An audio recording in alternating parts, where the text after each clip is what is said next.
3 is being able to be in that space, but you're maintaining something. It could be a tune, it could be a vamp, but it's something. It's something that's not completely free. It could be a tempo. It could be a tempo, it could be, just something that's not free. It should be something you know really well. And what you want to play is, and this is the part that everybody has the most trouble with, only what you can play from that same space. Once you let your eyes dilate a little bit and you went into a place where it really was, you were just there, and now the instrument has to play itself. I have to try to help you get there, or else the next step is only going to be more distracting than that, That's why I really need to see that, Now, when you play the tune, and I'll say it to you again, but it's the hardest thing to do, the trick is to not manage the tune. So whatever goes wrong or right, or as ever simple as it needs to be played, your concern is not, or even if you go off the track, your concern is not what happens there. Your concern is that you stay uninvolved in the same way you were. It is your hands that are playing the tune, not you. So we'll start with you. It's Andrew, right? Mm-hmm. Yeah. Okay. Just to make sure I understand, so it's essentially the second step over a tune or a vamp.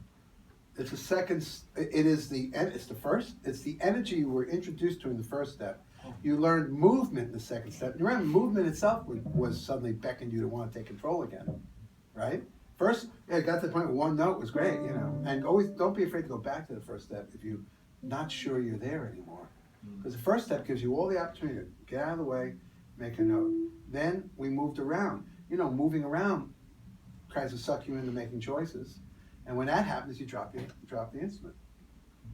What you learn from there, that energy, you stay in that space, but you play a tune. Or when I say a vamp, there are people that can't play on changes at all. So, because I'm saying the thing you choose for the third step must be something you know very, very well. So therefore, as we know, there are people in school, that are maybe not even jazz majors, but they don't play any changes very well. So I would say to them, let's just pick a tempo. And if they don't play a tempo without leaving the space, then I would say, let's just pick a key area. And if they can't play a key area without saying, in other words, we have to find a level where we're doing something, not just anything. And do it from that space and accept what wants to come out. And before I say more about it, let's do it. But some people have to strip it down to that point. You may not have any tune that you don't have to manage, or maybe you do. That's the tune I want to play with you. But if not, we could pick a key area, or we could pick a tempo and a key area. Or we could pick a tempo and not a key area. But tempo is something we weren't doing before. Some structure, and it has to be a structure you know really, really well. Because we're going to learn to play the tune or the structure from the space. This is all about from the space. Why is it all from the space? Because we have acknowledged, you have evidently agreed, since you spent as much time on it, that so much of the great music we didn't think about before was coming from a space inside somebody, that was beyond, mundane conscious objectives. And now we're getting to the mastery part, because you could play a tune. What's the difference between playing a tune well and mastering it? Anybody? What's the difference between playing a tune great and mastering it? Not having to think about playing well. Yes. Like doing it. Well, yeah, and the tune goes perfectly. I'll put it this way. The tune plays itself.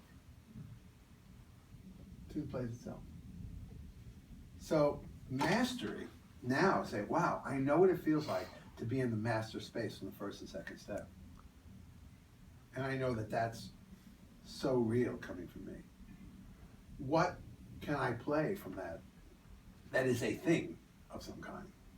Okay, that's the idea. The idea is not how well you play it too. Well, anyway, I'm not even saying I've said it. Now let's do it, and then you'll make the mistakes that I already know you'll make about it. Okay. So what would that be? Anything?